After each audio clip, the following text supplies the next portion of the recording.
on a perdu un max de temps et d'argent. En fait, en gros, on est complètement à côté de la plaque. Et ça m'amène à te dévoiler le deuxième secret des startups qui se plantent.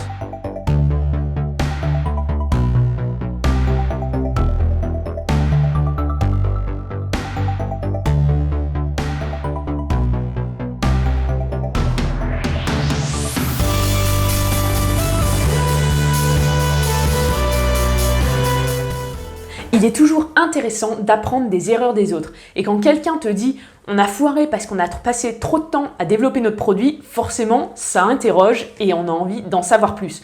Donc, dans ce deuxième volet de la série « Les secrets des startups qui se plantent », on va décortiquer ensemble un problème que peut très rapidement avoir un produit si on n'est pas vigilant sur ce point. Pour t'expliquer ce deuxième secret, je vais t'inventer un projet fictif.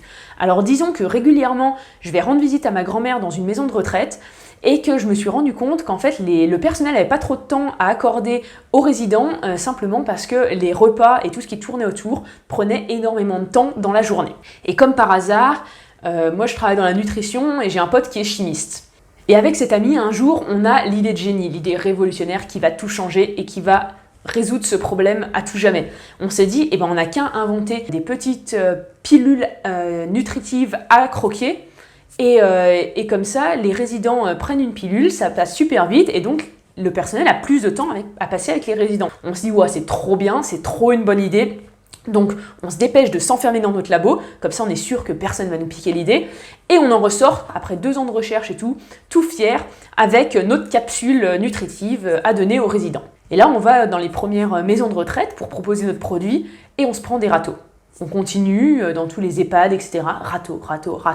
Pourquoi ? Pourtant, on résout un problème. Bah oui, parce que le personnel a pas assez de temps à passer avec les résidents. S'ils prennent cette petite capsule, directement, ça va beaucoup plus vite, il y a du temps. Oui, mais nous n'avons pas pris en compte le fait que les capsules sont trop difficiles à croquer par les résidents, mais nous n'avons pas fait attention, mais en fait le moment du repas, c'est un moment de convivialité, c'est un moment social que les résidents aiment dans leur journée, mais on n'a pas fait attention aux propriétés nutritives spécifiques que doivent avoir ces capsules pour les besoins des personnes âgées, mais...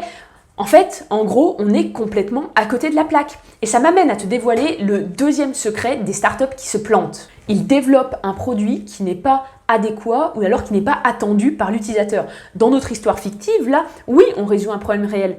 Mais par contre, est-ce que les utilisateurs, que ce soit le personnel ou les résidents, sont intéressés par notre produit ? En fait, pas du tout. Et donc, on était en décalage total avec les besoins réels et les attentes réelles de nos utilisateurs. Résultat, on a perdu un max de temps et d'argent. La clé pour ne pas tomber dans ce travers, en fait, c'est d'aller régulièrement sur le terrain. Donc de développer un prototype vraiment basique et ensuite de venir l'adapter dès lors qu'un décalage apparaît entre les attentes et le produit qui est en train d'être réalisé. Donc ça, dans le langage startup, en fait, ça s'appelle créer un MVP. Et ce MVP, il va servir à aller faire les premiers tests utilisateurs. Donc vraiment, on va le montrer aux gens juste pour qu'ils puissent donner leur avis, qu'ils puissent dire « bah ouais, moi je m'attendais pas à ça, non, moi c'est pas ce que j'attends exactement, oui, ça c'est top, etc. » Mais vraiment avoir leur retour sur la base de quelque chose de concret et pas juste des idées. Et il y a une phrase comme ça que j'aime bien de la directrice des opérations de Facebook, Sheryl Sandberg, qui dit « fait est mieux que parfait ». Et je suis totalement d'accord avec ça, parce qu'en fait, il faut vraiment que tu crées ton prototype le plus simple possible, sans toutes les petites fioritures, sans toutes les petites choses design au début, juste les fonctions basiques qui sont attendues par l'utilisateur, et que tu viennes confronter ce prototype à la population à laquelle tu aimerais vendre ce produit, ou alors à qui est destiné ce produit à la fin. Cette technique, qui est basée sur de nombreuses itérations, développement, test, en fait, on l'appelle la méthode Lean Startup. Et donc, ce qui est super important grâce à cette méthode, ou du moins ce qui est génial avec cette méthode, c'est que tu vas pouvoir être sûr que ton produit correspond bien aux attentes des utilisateurs. Donc tu vas pouvoir t'assurer de ce que Mark Zuckerberg lui-même dit comme la chose la plus importante quand tu montes ton entreprise, c'est être sûr que tu apportes de la valeur. Alors mon conseil pour cette vidéo, c'est va sur le terrain, teste ton concept, mets à l'épreuve ta première ébauche de produit, mais en tout cas, sois sûr que ton produit ou service intéresse vraiment la cible client que tu as définie. J'espère que cette vidéo te montrant une énorme erreur vraiment courante que font beaucoup de startups t'a été utile.